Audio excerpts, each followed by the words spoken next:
after someone or a couple of people in particular. And when I heard him, I wasn't sure, and I guess you may have taken it differently than that. I wasn't sure if when he was at the school, he went to school on the third floor, or if he was on the third floor in the shooting. So that wasn't clear to me that that's where he was specifically. Yeah. I'm sure we'll find out as police continue to find out. Because there are a lot of rumors and a lot of questions, but the fact that a student is saying, we all thought it was going to be him. Yeah. So he's a recent student, obviously, if they knew him.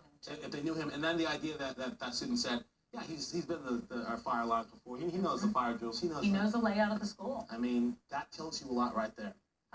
It tells you too much, and it's a sad state of what we're dealing with right now. We are still waiting to get some information, and you probably want to know it as well, as do other parents.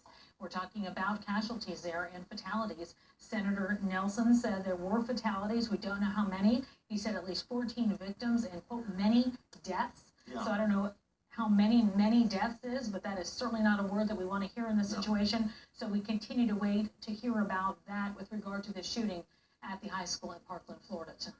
I want to bring in Steve Rogers, FBI expert here, who we talked to us on a number of these, terrorism expert on a number of these situations, school shootings and other types of terrorism. I want to get your take on this, right? Because we're just talking about all these students saying, hey, there's this kid, we know this kid. This kid is, something's off about him. He likes to shoot guns, he likes conflict, if there's going to be a shooting, it's going to be him, we predicted it. All these things.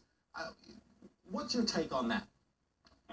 Well, most of the time during the course of these investigations, we do find out through social media networking with other students, in chat rooms, maybe having conversations, that individuals like this do in fact brag about doing things like this. Now, it goes back to what we've always said when incidents like this occur. If you see something, hear something, say something. And I think, in the past, people would say, that guy's nuts. He's just doing a lot of bragging and talking loud.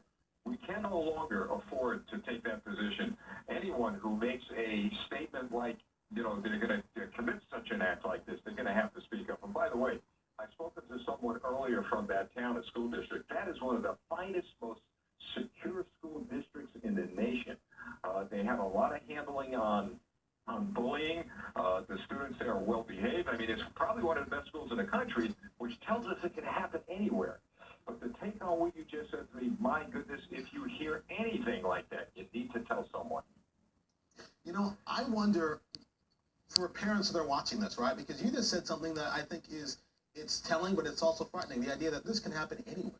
Mm-hmm. It can happen anywhere. Even for all the training they've done, it can happen anywhere. So what should a parent that's watching this take from all of this? Well, what we have to do, and